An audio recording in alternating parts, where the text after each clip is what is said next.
ہم شر پھیلانے والے لوگ 3 دن سے مستقل مجھے ٹارچر کیا جا رہا ہے. دن میں 20 فون آتے مجھے یہاں سے. آپ یقین کیجئے میرا جینا محال کر دیا.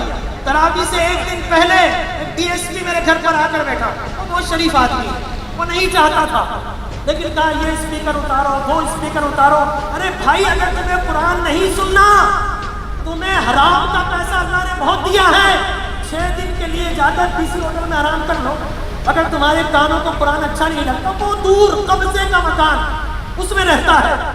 لیکن اتنی دور سے اسے تکلیف یہ ابھی تراویح شروع نہیں ہوئی تھی, رمضان شروع نہیں ہوا تھا, اس سے پہلے اس کو فکر ہو گئی تھی یہاں قرآن پڑھا جائے گا, اس کی آواز کہیں میرے کانوں میں نہ آ جائے. اللہ فرماتا ہے کہ قرآن شفا ہے. کن کے لیے؟ مومنین کے لیے. وَلَا يَزِيدُ الظَّالِمِينَ إِلَّا خَسَارًا. اور جو ظالم ہوتے ہیں قرآن انہیں فائدہ نہیں دیتا, انہیں خسارہ دیتا ہے. لہٰذا میں آصف زرداری صاحب سے,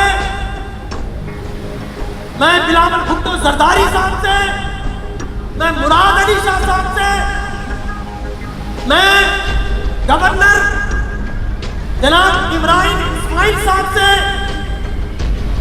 آئی جی صاحب سے, ڈی جی رینجر صاحب سے درخواست کرتا ہوں, خدا کے لیے اس وردی میں ملبوس گنڈے کو روکیے.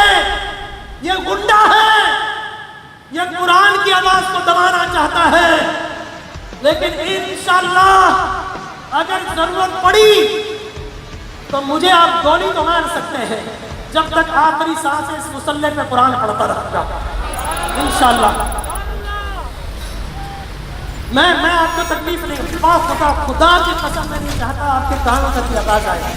یہ سارا بہت میں برداشت کر رہا تھا, لیکن اب بات پانی سر سے اوپر جا جاتا.